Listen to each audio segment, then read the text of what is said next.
இன்றைய தினம் நம்முடைய ஆர்கே நகர் சட்டமன்ற தொகுதியிலே நேதாஜி நகர், எழில் நகர், இந்த குறுக்குப்பேட்டை உள்ளிட்ட பகுதியை வசிக்கின்ற கிட்டத்தட்ட 1.5 லட்சம் மக்களுக்கு மயான பூமி என்பது நம்முடைய பகுதியில் இல்லை. இங்கே ஏதாவது இறப்பு ஏற்பட்டால் காசிமேடு மயானத்திற்கோ அல்லது மூலக்கொத்தரத்துக்கோ செல்ல வேண்டிய ஒரு சூழ்நிலை இருந்தது. ஒரு 40 ஆண்டு காலமாக கோரிக்கை, இந்த பகுதியில் ஒரு மயான பூமி அமைக்கணுன்றது இங்க இருக்க மக்களின் 40 ஆண்டு கால கோரிக்கை. ஆனால் கடந்த சட்டமன்ற தேர்தலின் போது திராவிட முன்னேற்ற கழகம் ஆட்சிக்கு வந்தால் இந்த பகுதியில் இந்த மயானத்தை அமைத்து தருவோம் என்று வாக்குறுதி கொடுத்தோம். அதற்கான பல கட்ட முயற்சிகள் எடுத்தோம். இந்த இடத்தை இது ரெவன்யூ லேண்டுனா இது அரசாங்கத்தோட லேண்டு. அதை இப்போ சென்னை மாநகராட்சி பணியாற்றணும்னா அந்த லேண்டை டிரான்ஸ்ஃபர் பண்ணணும். இப்போ நிறைய பிரச்சனைகள் இருந்தது.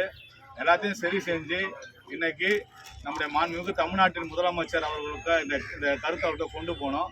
துணை முதலமைச்சரோட பார்வைக்கு இந்த கருத்தை எடுத்து போனோம். அவருடைய பெரு உதவியால இந்த தினம் இந்த இடத்துல 10 ஏக்கர்ல மயான பூமி அமையுது.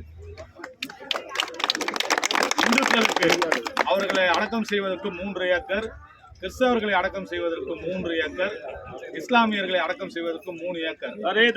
1 ஏக்கர் மூவிங் ஸ்பேஸ் போக்குவரத்துக்காக போட்டு மொத்தம் 10 ஏக்கர்ல சுத்தி காம்பவுண்ட் வால். அந்த காம்பவுண்ட் வால் ரொம்ப சிறப்பாக காங்கிரீட்லேயே அமைக்கிற காம்பவுண்ட் வால். என்னதான் மழை வந்தாலும் இந்த தண்ணியை ஓவர்ஃப்ளோ ஆனாலும் தண்ணி உள்ள வராத அளவுக்கு வடிவமைச்சிருக்கிறோம். அழகா சிறப்பான முறையில நம்ம மயானன்றது ஒரு சாதாரண விஷயம் கிடையாது. மனிதன் வாழ்கின்ற போது எப்படிலாம் இருக்கலாம், ஆனா அவனுடைய கடைசி காலம் இது ஒரு நித்திரை, அவன் நிரந்தரமாக இது நித்திரை கொள்ளுகின்ற இடம். இந்த இடம் பெரியவங்களுக்குலாம் தெரியும், மயான பூமியோட முக்கியத்துவம் என்னன்றது தெரியும், நம்ம தோழர்கள்லாம் தெரியும். அதை செய்யணும்ன்றதை நம்ம முடிவு பண்ணோம். இந்த தினம் இது சாத்தியமாக இருக்கிறது. இதுக்காக நான் கூடியிருக்கிறோம். 3 சமூகத்தை சேர்ந்த பெரியவர்கள் வருகிறார்கள். ஆமா, அதே மாதிரி பாத்தீங்கன்னா இதை நேரடியாக இந்த மயானத்துக்குள்ள வரதுக்கு இதுக்காக தனியா ஒரு பிரிட்ஜ் அமைக்கணும். இது எங்கேயுமே இருந்திருக்காது. அதாவது சுற்றிலும் வரதுலாம் இல்லை, ஒரு புதிய பாதையை அமைச்சு அப்படியே நேரடியாக அந்த பிரிட்ஜுக்குள்ள மயானத்துக்குள்ள வரலாம். அந்த பிரிட்ஜை அமைத்து இந்த மயானத்தை அமைக்கிறோம்.